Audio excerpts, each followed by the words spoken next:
அனைவருக்கும் வணக்கம். இந்த வீடியோ மெசேஜில் நம்ம என்ன பார்க்க போகிறோம் அப்படின்னா, டிஎன்யூஎஸ்ஆர்பியில் காவலர் தேர்வுக்கான அறிவிப்பு விரைவில் வரப்போகுது. வேக்கன்சி வந்து 10,000+ சொல்லியிருக்காங்க. அதுக்கான ப்ரூஃப் இருக்குது நம்மக்கிட்ட. ஸோ காமிக்க போகிறோம், பாருங்கள்.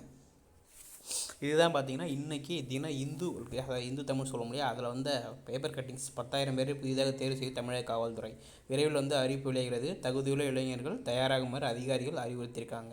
தமிழக காவல்துறையில் 10,000 பேரை புதிதாக வந்து தேர்வு செய்ய நோட்டிஃபிகேஷன் விரைவில் வெளியிட போகிறோம். தமிழகத்தில் சட்டம் ஒழுங்கு நிலைநாட்டுதல், மக்களின் உயிர் உடைமைக்கு பாதுகாப்பளித்தல் பல்வேறு பணிகளை காவல்துறை மேற்கொண்டுள்ளது. பெண்கள் குழந்தைகளுக்கு எதிரான குற்றங்கள், இணைய வழி குற்றங்கள், பொருளாதார குற்றங்கள் உள்ளிட்ட அனைத்து வகையான குற்ற செயல்களை தடுக்கவும் காவல்துறை பல்வேறு நடவடிக்கைகளை மேற்கொண்டுள்ளது. தமிழக காவல்துறையில் காவலர் பற்றாக்குறையும் இதனால் கூடுதல் பணி சுமையும் தொடர்ந்து இருந்து வருகிறது. 2021 ஜூன் 30 நிலவரப்படி தமிழக காவல்துறைக்கு 1,33,198 போலீஸார் அரசால் ஒப்பளிக்கப்பட்டது. ஆனால் 1,18,881 பேர் தான் இருக்காங்க. காலியிடங்களை நிரப்ப தமிழ்நாடு சீருடை பணியாளர் தேர்வாணையம் மூலம் நடவடிக்கை எடுத்திருக்கோம். ஃபஸ்ட்டு கட்டமாக 11,813 பேர் தேர்வு செய்வதற்கான அறிவிப்பு 2020 செப்டம்பர் 17 அன்றைக்கி வந்துச்சு. அதுக்கப்புறம் தொடர்ந்து தமிழகத்தில் 2ஆம் நிலை காவலர்கள், சிறை காவலர்கள், தீயணைப்பு படை வீரர்கள் தேர்வு செய்வதற்கான எழுத்தேர்வும் அதே வருஷம் டிசம்பர் 13 நடைபெற்றுச்சு.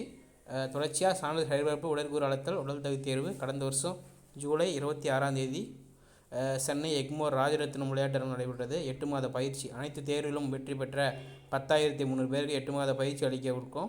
பயிற்சி முடிஞ்சதுக்கப்புறம் தமிழக காவல்துறையில் முறைப்படி அவர்கள் வந்து பணியமர்த்தப்படுவார்கள்.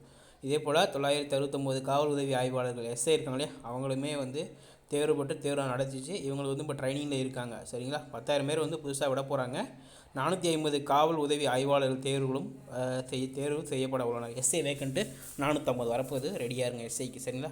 வேலை தேடும் இளைஞர்கள், ஆர்வம் உள்ள தகுதி வாய்ந்த பட்டதாரிகள் கரோனா ஊரடங்கை காலத்தை ஆக்கப்பூர்வமாக பயன்படுத்திக்கணும்னு சொல்லி கேட்டுக்கிறோம். சரிங்களா? ரெடியாக இருங்க, எக்ஸாம்ஸ் வரப்போகுது. சரிங்களா? அதேமாதிரி வந்து எஸ்ஐ எக்ஸாம் காவல் உதவி ஆய்வாளர்கள் 450 பேர் வரப்போகுது. யூஸ் பண்ணிக்கோங்க. அகாடமி இந்தியாவோட number 1 academy every Wednesday new batch start பண்ணுறாங்க. சரிங்களா? அவங்க வந்து ப்ளஸ் கோர்ஸ் கொடுத்துட்ருக்காங்க. கம்ப்ளீட்டாக சிலபஸ் முடிச்சு கொடுக்குறாங்க. அன்லிமிட்டட் ப்ராக்டிஸ் டெஸ்ட் கொடுக்குறாங்க. அன்லிமிட்டட் பிடிஎஃப் நோட்ஸ் கொடுக்குறாங்க. ரெகுலர் டவுட் கிளியர் செஷன் கொடுக்குறாங்க. சரிங்களா? டாப் எஜுகேட்டர்ஸாக எல்லாமே இந்தியாவோட நம்பர் 1 அகாடமின்னு சொன்னால் இதுதான். அதேமாதிரி வந்து பார்த்திங்கன்னா அவங்க பேட்ச் கோர்ஸ் கொடுத்துட்ருக்காங்க. Complete course on group 4 VAO 2021 12 ஜனவரி வந்து ஸ்டார்ட் பண்ணுங்கள். இது 6 மாதம் பேட்ச். ஒரு நாள் ஃபீஸ் 20 ரூபா. சரிங்களா? அந்த மாதிரி கணக்கில் தான் இருக்கும். ப்ளே ஸ்டோரில் போய்ட்டு அகாடமி லேர்னிங் ஆப் இருக்கும். டவுன்லோட் பண்ணிவிட்டு மொபைலில் கொடுத்து ரீஸ்டோர் உள்ளே போனீங்க அப்படின்னா ப்ளஸில் இருக்கும், ஃப்ரீயும் இருக்கும். ஃபஸ்ட்டு ஃப்ரீ வீடியோஸ் அன்லாக் பண்ணுறது ரெஃபரல் கோடு காமராஜர் KAMARAJR இந்த கோடை யூஸ் பண்ணி பார்த்துட்டு ஃப்ரீ வீடியோஸ் பாருங்கள். அதுக்கப்புறம் நிச்சயமாக உங்களுக்கு பிடிக்கும். ஏன்னா லைவ்லேயே நீங்கள் டவுட் கேட்க முடியும். லைவ்லேயே ஆன்சர் கிளியர் பண்ணிடுவாங்க. நீங்கள் லைவ்லேயே ஸ்டாஃப் கூட பேச முடியும். வாகன்னு சொல்லிட்டு குரூப் 1 தமிழ் வழி பாடம். சரிங்களா? 1 மந்த் பேட்ச் 12 ஸ்டார்ட் பண்ணுறாங்க. லிங்க்கு கீழே இருக்குது. மறக்காமல் ரெஃபரல் கோடு காமராஜர்னு போனீங்கன்னா உங்களுக்கு 10% டிஸ்கவுண்ட் இருக்குது. 45 நாள் crash course for group 1 mains batch Jeyam. ஏன்னா மார்ச் மாதம் மெயின்ஸ்னு சொல்லியிருக்காங்க. சரிங்களா? 12 ஜனவரி ஸ்டார்ட் பண்ணுறாங்க. 45 நாள் தான். யூஸ் பண்ணிக்கோங்க. சரிங்களா? வேறு ஏதாவது கொயரிஸ் இருந்தாலும் கமெண்ட் செக்ஷனில் இருக்குது. கமெண்ட் பண்ணுங்கள்.